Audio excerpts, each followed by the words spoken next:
Jinder Mahal doit-il gagner le Royal Rumble? Est-ce que Cody Rhodes est le visage de la WWE devant Roman Reigns et Seth Rollins, ou encore est-ce que John Cena devrait revenir pour remporter le titre intercontinental? Visiblement, selon certains d'entre vous, la réponse à toutes ces questions c'est oui, mais vous l'imaginez bien, ces avis-là sont pas forcément les plus populaires. Et donc, pour répondre à tout ça, aujourd'hui on revient comme chaque mois sur les avis les plus impopulaires du catch et en particulier sur les vôtres pour savoir si je suis d'accord avec vous ou pas.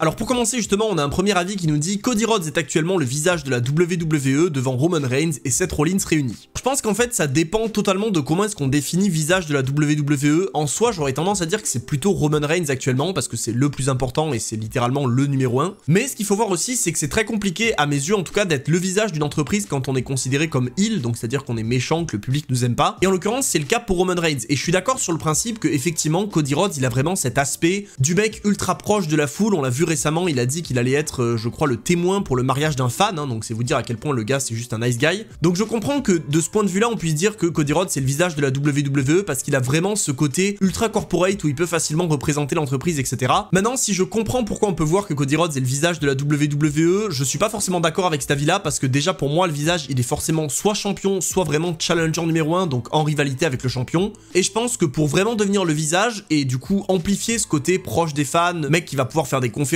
qui va pouvoir faire des plateaux télé pour parler de la WWE, bah justement il manque probablement à Cody Rhodes un titre de champion. Seth Rollins à côté de tout ça, je le vois pas vraiment dans la discussion du visage parce que ok il est champion du monde, ok il est face, les fans l'apprécient, mais qu'on soit bien d'accord, le titre de champion du monde poids lourd il est clairement inférieur au titre de Roman Reigns, ça bon on pourra dire ce qu'on veut, c'est un fait. Et donc je pense qu'actuellement Cody Rhodes c'est pas le visage de la WWE, certes c'est l'un des mecs les plus importants, c'est l'un des mecs dont on parle le plus et c'est l'un des top guys. Maintenant je pense qu'il lui manque vraiment un titre de champion pour être considéré comme visage. Ensuite, avis suivant, on a quelqu'un qui nous dit pour compléter son palmarès, John Cena devrait obtenir le titre intercontinental après le règne de Gunther, ce qui ferait de lui enfin Grand Slam Champion. Déjà pour ceux qui savent pas ce que c'est que Grand Slam Champion, globalement c'est le fait d'avoir remporté tous les titres à la WWE. Et en l'occurrence, John Cena, il a remporté le titre des États-Unis, tous les titres majeurs, les titres par équipe, etc. Mais il a jamais été champion intercontinental. Donc effectivement, dans sa carrière, c'est l'accomplissement qui lui manque si on considère que ça a quelconque valeur. Maintenant, si je trouve que ça aurait été effectivement intéressant dans sa carrière d'avoir John Cena qui prend ce titre-là, histoire effectivement d'avoir ce palmarès et de pouvoir dire bah voilà j'ai finalement tous les accomplissements du catch, je les ai, parce qu'en soi il y a beaucoup de mecs qui ont pas forcément la carrière de John Cena et qui pourtant ont ces accomplissements, donc ça se comprend aussi que bah, la WWE ait envie de mettre Cena sur ce piédestal en lui disant bah lui aussi il a tout ça. Mais aujourd'hui John Cena on va pas se mentir, il est en fin de carrière, je pense pas qu'il va revenir pour un vrai run important, on en a déjà parlé de savoir s'il devait battre ou pas le record de Ric Flair, je pense que c'est mal parti. Et donc selon moi John Cena ce serait pas intéressant qu'il revienne pour un titre intercontinental, je pense que ce serait quand même cool qu'il revienne pour un petit run de quelques mois, un petit peu comme il l'a fait récemment, mais qui finisse sur une note cette fois-ci un peu différente et peut-être un peu plus positive, et en fait même carrément sur un match qui serait estampillé le dernier match de la carrière de John Cena, avec une vraie retraite, etc., et une intronisation Hall of Fame juste derrière. Mais malgré tout ça, je pense pas que Cena ait besoin de ce titre intercontinental. Oui, ça lui donnerait un truc en plus, mais en vrai, est-ce que John Cena a vraiment besoin de ce truc en plus? Sa carrière, elle est tellement énorme et il y a tellement d'accomplissements qu'à mes yeux, c'est pas le truc qui lui manque. Et contrairement à des mecs qui peuvent être potentiellement en fin de carrière, comme par exemple, si je prends l'exemple de CM Punk, je pense que CM Punk, et je sais que ça va être déjà en soi un avis controversé, mais je pense qu'il aurait quand même besoin et que ce serait intéressant pour lui d'avoir par exemple un Royal Rumble et un Main Event à WrestleMania, parce que ça a fait partie de son personnage pendant des années de le construire comme ça, comme le mec à qui on veut justement pas donner cette chance-là,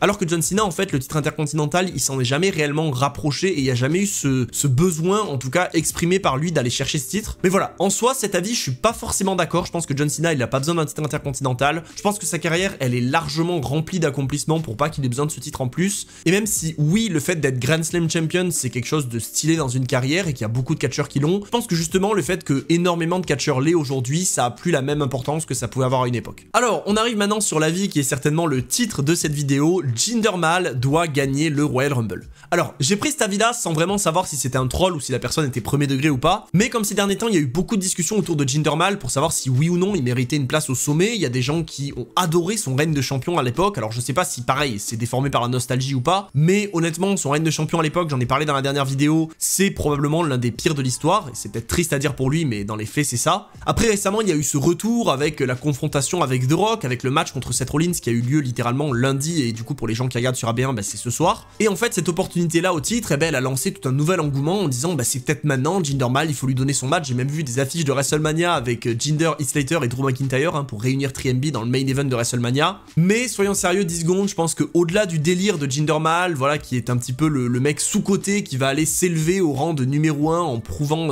que tout le monde a tort en le sous-estimant et en devenant le numéro 1. Je pense qu'au-delà de ce gag-là, ce serait pas du tout intéressant d'un point de vue historique et d'un point de vue storyline de mettre Jinder Mahal gagnant du Royal Rumble, parce que en soi, Jinder Mahal, à part raconter l'histoire du mec effectivement un petit peu underdog qui ressort de nulle part et qui va aller chercher un match de championnat, bah derrière il y a pas grand-chose, et l'histoire avec Seth Rollins, bah elle vient d'être racontée à Raw, donc il y a plus grand-chose à raconter. Avec Roman Reigns, n'en parlons pas, à moins que j'ai raté quelque chose et qu'à une époque c'était deux grands rivaux et que j'ai complètement oublié. Mais voilà, je pense que Jinder Mahal gagnant du Royal Rumble, ça apporterait absolument rien à l'histoire, et je pense même que ce serait une erreur parce qu'il y a tellement de noms qui sont dans la course au Royal Rumble et au titre de la WWE à WrestleMania, et il y a tellement de gens qui pourraient avoir un rôle intéressant que bah, mettre Jinder Mahal, au final, ce serait dégager des mecs comme McIntyre, Cody Rhodes, CM Punk, Gunther, des mecs comme ça où au final il y a vraiment des trucs cool à raconter, il y a un bon match à WrestleMania à sortir. Jinder Mahal, je suis désolé, avec tout le respect que j'ai pour lui, c'est pas du tout intéressant de le faire gagner le Royal Rumble. En tout cas, à mes yeux, le Royal Rumble est un match tellement important et c'est une histoire tellement importante dans l'année que filer ça à Jinder Mahal, au final, sans histoire, c'est pas du tout intéressant, en tout cas pour moi. Moi, ça m'a pas choqué de le voir dans un match pour le titre poids lourd. Maintenant, non, Jinder Mahal, pour moi, doit pas gagner le Royal Rumble.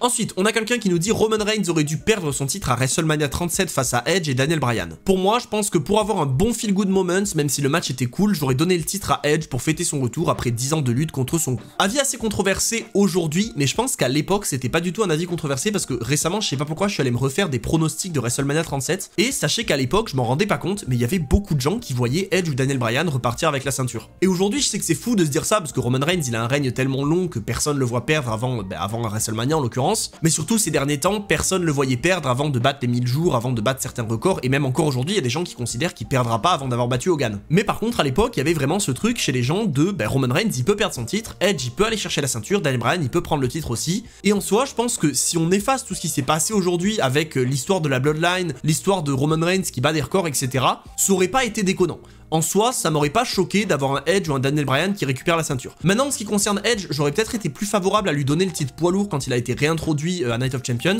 Par contre, si on prend avec tout ce qui s'est passé aujourd'hui, je pense que non, ça aurait pas été intéressant de faire perdre Roman Reigns, en tout cas en connaissant le futur. Même si, ok, certainement qu'ils auraient trouvé des trucs intéressants à faire avec Roman Reigns, certainement qu'il aurait fini par récupérer le titre, etc. Et ça aurait peut-être pas changé grand-chose. Mais aujourd'hui, quand on voit tout ce qui s'est passé avec la Bloodline, quand on voit l'histoire avec Sami Zayn, le match incroyable à Elimination Chamber, bah il serait pas arrivé si jamais Roman Reigns avait perdu son titre à WrestleMania 37. Donc non, je pense qu'aujourd'hui, en voyant tout ce qui s'est passé, ça aurait pas été intéressant d'aller donner le titre à Daniel Bryan ou à Edge, en tout cas si c'était pour du long terme et pour pas redonner le titre à Reigns derrière. Et même si pendant longtemps j'ai fait partie des gens qui se sont plaints du règne de longue durée de Roman Reigns, je pense que s'il y avait un moment pour le faire finir, ça aurait peut-être pas été WrestleMania 37, peut-être WrestleMania 39, je sais qu'il y a encore ce débat aujourd'hui, mais WrestleMania 37 pour moi ça aurait été trop tôt. En parlant de Roman Reigns et de son titre de champion, quelqu'un nous dit Goldberg doit récupérer le titre de Roman Reigns à WrestleMania. Alors là je pense que en termes d'avis controversé, avec Jinder Mahal qui gagne le Royal Rumble, et ça je pense qu'on est bien lotis en vrai, parce que non, en vrai je pense qu'il y aurait littéralement pas pire décision que Goldberg qui récupère le titre de Roman Reigns, peut-être Brock Lesnar ou un mec comme ça, ce serait une aussi mauvaise décision. Mais non,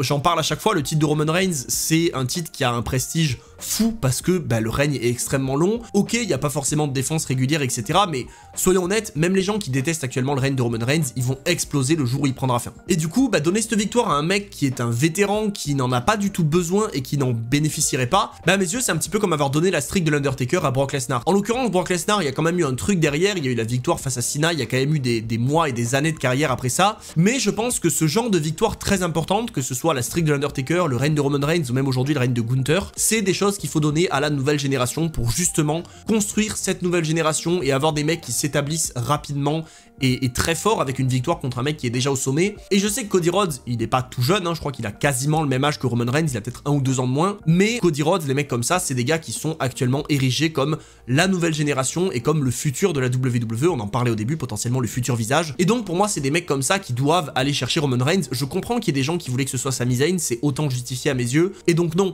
des mecs comme Goldberg ou même comme John Cena, pour moi, c'est pas des bonnes personnes pour aller battre Roman Reigns, parce qu'en fait, ils en bénéficieraient pas, et à la limite, ce serait plus logique qu'ils battent des gens qui n'ont pas un règne aussi important et qui sont champions de transition par exemple. Donc voilà, Goldberg doit récupérer le titre de Roman Reigns à WrestleMania, non. Goldberg d'ailleurs, je pense qu'il doit plus jamais récupérer de titre, en vrai, déjà on l'a vu en 2016, c'était pas une bonne idée. Donc aujourd'hui, c'est encore pire. Maintenant, si Goldberg il veut un match pour sa retraite, à la limite qu'une promotion lui donne, ça s'entend, mais certainement pas dans un match de championnat contre Roman Reigns et certainement pas avec une victoire non plus. Ensuite, on a un avis très intéressant. Le roster féminin de la WWE est maintenant quasi aussi garni que celui des hommes. Il faudrait instaurer des titres intermédiaires à la manière du titre US et intercontinental, car actuellement, il n'y a que 2 choix pour les stars, course au titre ou programme d'attente. Franchement, cet avis, je peux pas être plus d'accord. Les titres par équipe féminin, pour moi, c'est pas forcément la meilleure chose, parce que ça me donne lieu à des équipes qui, pour moi, n'ont pas raison d'être. Hein. Tegan Nox et Natalya, j'en parle chaque semaine sur Twitch. Pour moi, c'est la pire aberration qui ait jamais été créée, ça n'a aucun intérêt, ça n'apporte rien, ni à Tegan Nox, ni à Natalya, ni à la division par équipe féminine, alors que, en fait, bah, tu pourrais les séparer, et tu pourrais avoir Tegan Nox et Natalya qui feud, qui sont dans des tournois, qui sont dans ce que tu veux, qui sont mis en avant pour aller chercher un titre intermédiaire. Ce titre intermédiaire, il aurait pour moi exactement la même fonction que le titre intercontinental aux États-Unis, ou en tout cas la même fonction qu'il avait à l'époque, c'est-à-dire vraiment le titre. Tu le chopes, et ben la prochaine étape, c'est toi la star qui va chercher le titre mondial. Et pour moi, c'est parfaitement ce qu'ils sont en train de faire avec Gunther. Et quand je vois que dans le roster féminin, il y a des Zoe Stark, qu'il y a des Ivy Nile, des Tegan Nox, justement, on en parlait, ou même Dakota Kai, pour moi, c'est une place dans laquelle elle pourrait être, même si on le dirait pas, mais Dakota Kai, elle est pas si jeune que ça, contrairement aux noms que j'ai pu citer jusqu'à présent. Mais voilà, pour moi, toutes ces catcheuses-là qui sont pas forcément considérées encore comme à la hauteur pour aller chercher des matchs de championnat, etc., ou qui ont pas forcément des histoires intéressantes pour les amener par là, ben on peut les amener comme ça dans des matchs de milieu de carte pour aller chercher un titre mineur et que la prochaine étape, ce soit le titre mondial. Et justement, je trouve que les titres par équipe, c'est pas intéressant à ce niveau-là parce que ça bloque des catcheuses dans des histoires à 2 et dans des histoires tag team, alors qu'en fait, elles pourraient largement avoir une histoire pour un titre mineur. Et comme je l'ai dit depuis le début, la majorité des histoires qui sont racontées dans la division féminine depuis le début, elles auraient largement pu être racontées juste pour un titre mineur. Typiquement, je prends l'exemple de Piper Niven et Chelsea Green actuellement, bah t'as pas besoin de les mettre en équipe, tu peux donner le titre mineur à Chelsea Green, avoir Piper Niven qui est un petit peu sa garde du corps, etc. et tu peux raconter exactement la même chose. Donc voilà, je suis complètement d'accord avec cette personne,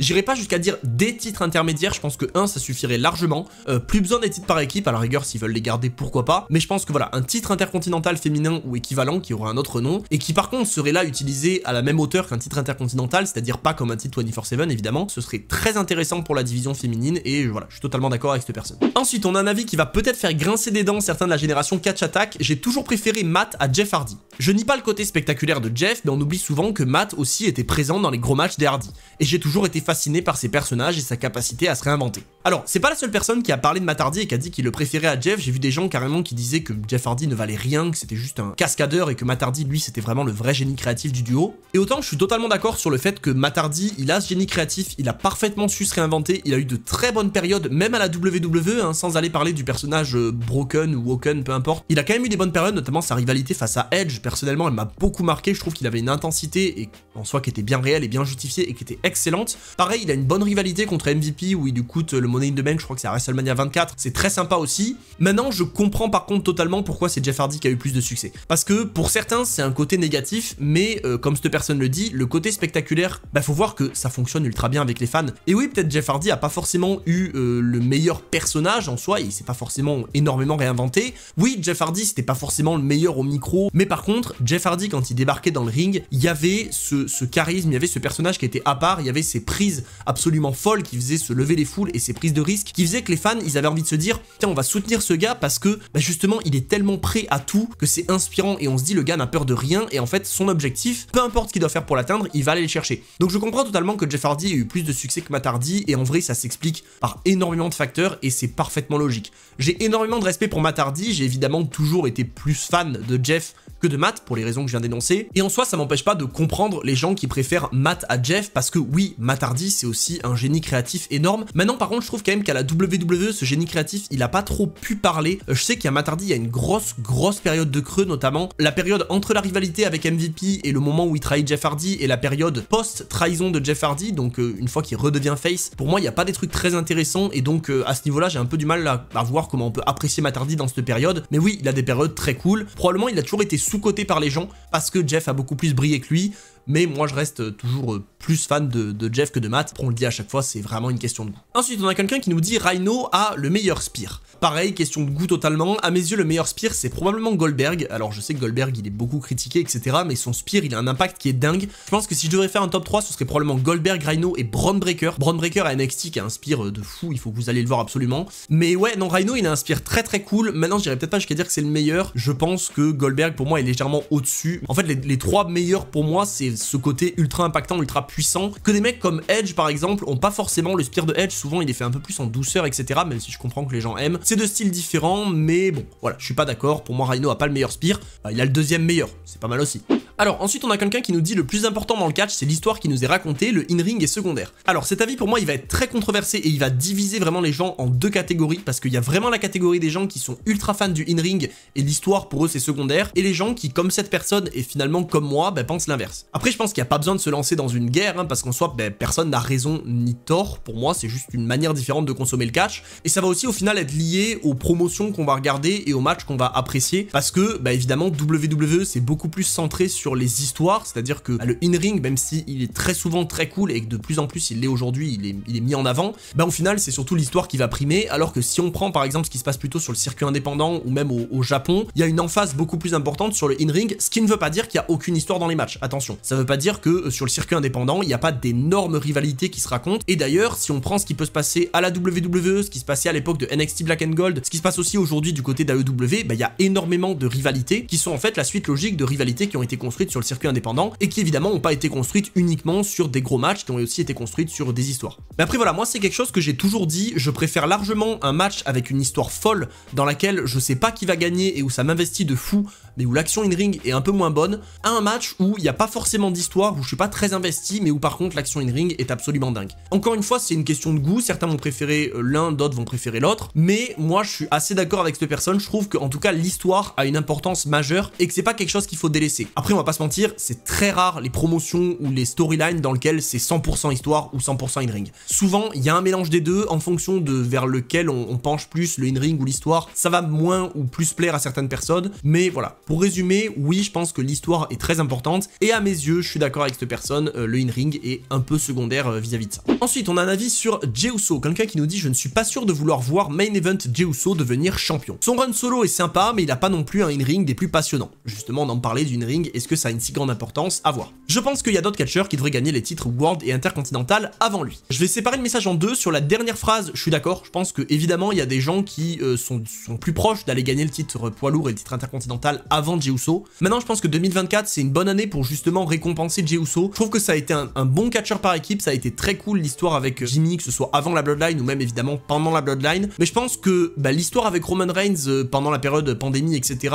elle a montré que Jey Uso, il était très cool en solo et qu'il avait moyen d'atteindre les sommets et de se retrouver dans une scène main event contre des mecs qui sont déjà établis, comme Roman Reigns par exemple. Et je pense que là, actuellement, le soutien qu'il reçoit de la part des fans, ce serait aussi intéressant de le récompenser pour ça, en lui donnant un petit run. Je dis pas qu'il s'agit que Roman Reigns perde son titre contre Jey Uso, j'irai pas jusque là personnellement, il y a des gens qui veulent le voir, j'en fais pas partie. Mais voilà, un petit match contre Seth Rollins par exemple, où il va chercher la ceinture, ou même après WrestleMania, un match contre peu importe qui est champion, que ce soit Damien Priest, que ce soit CM Punk, n'importe qui. Je pense que Jey Uso, il a largement les moyens en 2024 d'aller chercher la ceinture. Donc du coup, cette fin du message, je suis d'accord, il y a des catcheurs qui doivent passer avant lui et qui peuvent passer avant lui. Le début par contre, je suis moins d'accord, je pense que oui, Jey Uso, il mérite un titre et j'ai envie de le voir en 2024 aller chercher un titre solo. Voilà, je dis pas de l'ériger en tant que numéro 1 de l'entreprise, je dis pas d'en faire le nouveau Roman Reigns, mais juste je pense qu'un run solo serait largement mérité, et je pense aussi que ça pourrait être cool, il y a des trucs sympas à raconter avec Jimmy, avec Cody, avec n'importe qui, un petit peu à la manière de ce que peut faire Rollins actuellement. Donc ouais, Jey Uso champion 2024, je pense que ça doit se faire. Ensuite, quelqu'un nous dit Santos Escobar en heel a un potentiel main eventer. J'ai repris le catch cette année et je dois le dire, en face, en termes d'émotion, il me faisait pas grand chose, mais en heel, je suis peut-être trop ambitieux, mais il y a une mallette à aller chercher en juillet. Alors pour moi, t'es pas du tout trop ambitieux, franchement, je suis à 100% d'accord, je trouve qu'en plus, j'y avais pas pensé, mais Santos, Mr. Money in the Bank, ça aurait de la gueule, et encore une fois, on l'a vu, on va en parler du Money in the Bank, mais c'est quand même un bon moyen pour des gens qui sont en milieu de carte, vers haut milieu de carte, c'est un moyen pour eux d'aller exploser. Mais ouais, Santos Escobar en heel, moi je le maintiens depuis son heel turn contre Rey Mysterio, c'est formidable, c'était la chose à faire, et il va être ultra intéressant actuellement. Je sais pas si c'était une bonne idée de directement le mettre avec Humberto et Angel Garza, peut-être que Santos Escobar en heel solo aurait été plus intéressant. Maintenant, on a vu ces derniers temps à la WWE, il y a vraiment une volonté de mettre des factions en avant, donc ça se comprend aussi pourquoi ils font ça. Mais ouais, Santos Escobar pour moi en heel, c'est juste formidable. J'étais assez déçu de son run dans la LWO, je trouvais pas que c'était passionnant, je trouvais qu'il passait largement au second plan, et là le voir exploser d'un coup sans prendre à Rey Mysterio, et d'un coup s'ériger comme un mec vraiment heel, qui va pas hésiter à aller trahir ses anciens potes, qui va pas hésiter à aller vraiment dans la violence pour être mis en avant et pour se mettre à une position que à mes yeux il mérite. Donc ouais, Santos Escobar, Mr. Money in the Bank, pourquoi pas. Sans aller jusque là, Santos Escobar champion intercontinental ou des États-Unis, je pense que ça peut aussi être super intéressant pour 2024. Avis suivant, quelqu'un nous parle cette fois-ci de la Ruthless Aggression, j'imagine. Le règne de champion mondial de JBL était super. Alors, j'ai pas énormément de choses à dire parce que pour moi, pour ce qu'il était, ce règne, effectivement, il était très cool. C'était pas le règne le plus marquant de l'histoire, mais pour le rôle qu'il avait, c'est-à-dire faire le passage de flambeau vers John Cena et avoir ce John Cena qui va chercher un mec qui est un petit peu old school de l'ancienne génération et que les gens détestent parce que c'était vraiment un heel qui était détesté, JBL, ben ce règne, il avait la fonction parfaite et il a rempli cette fonction à merveille. Et c'est aussi ça qu'il faut voir quand on parle de la qualité d'un règne de champion. Oui, on va beaucoup parler des défenses, oui, on va beaucoup parler de la qualité des matchs, de la qualité des storylines, mais il y a aussi quelque chose d'important à prendre en compte, c'est pourquoi ce règne a été créé, pourquoi il est là et est-ce qu'il accomplit ses objectifs. Et typiquement, pour comparer à un autre règne dont on a parlé et qui du coup n'a pas fonctionné, le règne de Jinder Mahal, à mes yeux, il n'a pas rempli son objectif. Si on prend deux objectifs qu'il pouvait avoir, il y avait faire marcher le catch en Inde à une échelle absolument folle, ça n'a pas forcément fonctionné. La deuxième chose éventuellement, c'était mettre un Jinder Mahal un peu plus en avant et essayer de le faire exploser et l'intégrer à la scène main event, ça n'a pas fonctionné du tout. Alors que si on compare au règne de JBL, son rôle c'était de passer le flambeau à John Cena, d'être le champion que tout le monde déteste, qui prend le titre à Eddie, donc vraiment la haine elle était encore plus folle. Et ouais, par rapport à ça, le règne de champion de JBL, il était phénoménal parce qu'il a parfaitement rempli son rôle. Donc oui, je suis d'accord avec cette personne. C'est peut-être pas l'un des plus marquants, mais il a rempli son rôle à merveille, donc très bien. Ensuite, quelqu'un nous dit MJF doit signer à la WWE et faire une arrivée surprise au Rumble ou à WrestleMania après la victoire de Punk. Alors, autant je pense qu'un jour MJF à la WWE, ce serait intéressant, je pense que ce serait cool que ce soit fait avant que CM Punk prenne sa retraite, avant que CM Punk arrête de catcher, parce que je trouve que ce serait cool d'avoir un petit peu ce renouveau de cette histoire qu'on a déjà eu à la AEW, histoire de conclure cette rivalité et peut-être même de mettre CM Punk à la retraite avec cette rivalité. Par contre, je pense que 2024, c'est pas du tout la bonne année pour que MJF rejoigne la WWE. J'ai vu des avis qui justement mentionnaient ça, le fait qu'actuellement le roster de la WWE, il est largement trop important, il y a trop de monde pour justement aller chercher des mecs ailleurs, aller recruter à droite à gauche, etc. Et en fait, le risque en faisant ça, c'est que il y a des gens qui vont juste se perdre dans la foule de monde. Et là, actuellement, avec des CM Punk, des Drew McIntyre, des Cody Rhodes, des Jey Uso, des Gunther, des Roman Reigns, enfin tous ces mecs-là, je pense qu'un gars comme MJF qui débarque là-dedans, aussi talentueux soit-il, aussi méritant soit-il, il y a un monde dans lequel il peut se perdre. Alors encore une fois, je retire rien au talent d'MJF, pas du tout, je pense que MJF, il y a des choses très intéressantes à faire, juste actuellement, il y a trop de monde, je pense qu'il doit encore rester quelques années chez AEW pour continuer à se faire un nom et pour vraiment devenir indispensable à la WWE, c'est-à-dire devenir tellement important et tellement puissant dans le monde du catch que la WWE est obligée d'aller le chercher. Je pense que 2024, non, c'est pas la bonne idée pour MJF à la WWE, je pense que là, il faut pas le faire débarquer au Royal Rumble, je pense qu'il faut même pas le signer et même pour lui, je pense que ce serait pas une bonne décision de directement venir à la WWE, en tout cas cette année. Ensuite, on vient d'en parler justement, quelqu'un nous dit CM Punk aurait dû être blacklisté de toutes les compagnies américaines pour son comportement, et je ne perçois pas son retour à la WWE d'un bon oeil car il est capable de mettre le bordel dans un vestiaire. Alors ça, c'est un truc que je vois tout le temps sur CM Punk. Ouais, c'est la pire chose de l'avoir recruté, il va mettre le bordel dans les vestiaires. Dans les faits, CM Punk, là, ça va bientôt faire 2 mois qu'il est là. Oui, c'est pas énorme, il peut encore se passer beaucoup de choses. Maintenant, je trouve, encore une fois, sur cette histoire de CM Punk, les gens se sont beaucoup trop précipités sur « Ouais, CM Punk, il mérite pas, il faut le blacklister du monde du catch, comme si le mec avait buté quelqu'un. » Je pense que cette histoire, elle a pris des proportions, mais bien trop importantes pour absolument rien. C'est des gens qui s'entendaient pas, qui se sont foutus sur la gueule dans les vestiaires. La situation, elle a peut-être pas été très bien gérée d'un côté comme de l'autre. Maintenant, voilà, je pense que c'est largement trop exagéré de dire que CM Punk doit être blacklisté. Quand je vois qu'il y a des gens qui disent qu'on devrait continuer à mentionner Chris Benoit, qu'on devrait le mettre dans le Hall of Fame, et qu'à côté il y a des gens qui disent qu'on devrait blacklister CM Punk, je pense qu'il y a une échelle des priorités qui est pas forcément à jour et qui est pas forcément trop respectée. Et je pense que si on revenait aujourd'hui dans les années 90 et que toutes les choses que Shawn Michaels faisait dans les vestiaires à la WWE étaient publiques et circulaient autant sur Twitter, très certainement qu'il y a des gens qui diraient ouais, Shawn Michaels on veut pas le voir, c'est une merde, il fait que pourrir l'ambiance dans les vestiaires. Donc en fait il y a un petit peu ce double standard de ouais, à l'époque Shawn Michaels, ouais, c'était un mec un peu fou qui faisait n'importe quoi, et aujourd'hui CM Punk, c'est une pourriture, etc. Moi je trouve que c'est largement trop exagéré de dire ça. Je pense que juste c'est une embrouille dans les vestiaires, il n'y a pas à le blacklister de toutes les promotions. Si AEW ne veulent plus de lui, c'est une chose. Maintenant WWE, ils le prennent. Financièrement, j'imagine qu'ils ont raison, que c'est une bonne chose à faire. Moi ça me fait plaisir de le voir. Qu'il y ait des gens qui veulent pas le voir, c'est une chose. De là à le blacklister parce qu'il est capable de mettre le bordel dans les vestiaires, sachez que des gens qui sont capables de mettre le bordel dans les vestiaires, il y en a énormément, et croyez-moi, il n'y a pas que CM Punk. Donc non, je suis pas d'accord avec cet avis-là. Ensuite, quelqu'un nous dit Seth Rollins aurait dû perdre son titre contre Balor à SummerSlam ou alors contre Drew à Crown Jewel et après le récupérer juste avant WrestleMania pour le fameux match contre CM Punk. Ça aurait permis à Drew ou à Balor ou encore à Zayn d'avoir un petit règne pas gênant. Alors là, je vais pas développer de fou parce que je suis totalement d'accord, je pense même qu'on peut ajouter Shinsuke Nakamura dans cette liste. Je pense que le Last Man Standing contre Shinsuke avec l'histoire du dos, ça aurait été un bon moment pour faire perdre Seth Rollins. Justement, pour moi, ça aurait aurait été suffisamment tôt pour laisser un petit run à Shinsuke avec par exemple Nakamura qui perd le titre dans l'Elimination Chamber au profit de Rollins avant WrestleMania pour effectivement construire le Seth Rollins CM Punk que personnellement j'ai très envie de voir et qui je pense va avoir lieu cette année. Donc ouais, pour moi je suis totalement d'accord, que ce soit Balor, Drew, Nakamura ou même Sami Zayn, c'était des bons noms pour aller chercher un petit règne de champion comme ça. Peut-être Sami Zayn moins parce que du coup là il a pris un petit peu de repos, il s'est éloigné un peu des rings, donc ça aurait peut-être pas été le meilleur moment pour lui, peut-être attendre un peu plus tard dans sa carrière. Mais ouais, totalement d'accord, je pense que découper les règnes comme ça parfois ça peut être intéressant et là ça aurait été je pense bénéfique. Ensuite justement on en a parlé, quelqu'un nous dit gagner la mallette Money in the Bank c'est devenu un fardeau, les champions sont tellement dominants que tu peux même pas réussir ton cash-in sur eux et malheureusement t'es obligé de te diriger vers un titre mineur comme Austin Theory. C'est un peu triste de dire ça parce que malheureusement je suis d'accord avec cette personne, le Money in the Bank à une époque c'était garanti un match de championnat et même garanti un titre de champion. Aujourd'hui ça allait beaucoup moins, je pense qu'il y a eu vraiment une grande campagne entre guillemets mais involontaire de la WWE de destruction du Money in the Bank ces dernières années, quand on a vu l'enchaînement avec Otis, avec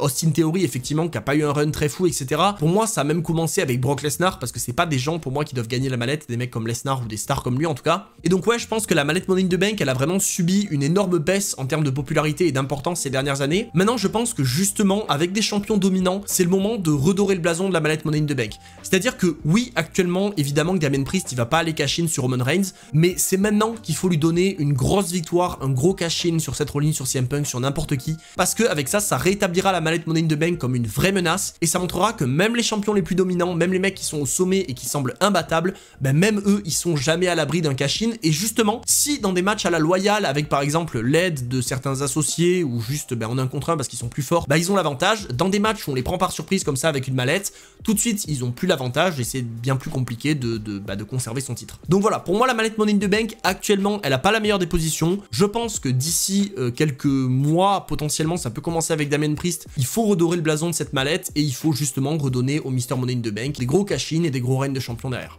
Voilà écoutez on a fait le tour des avis controversés pour cette vidéo, il y avait énormément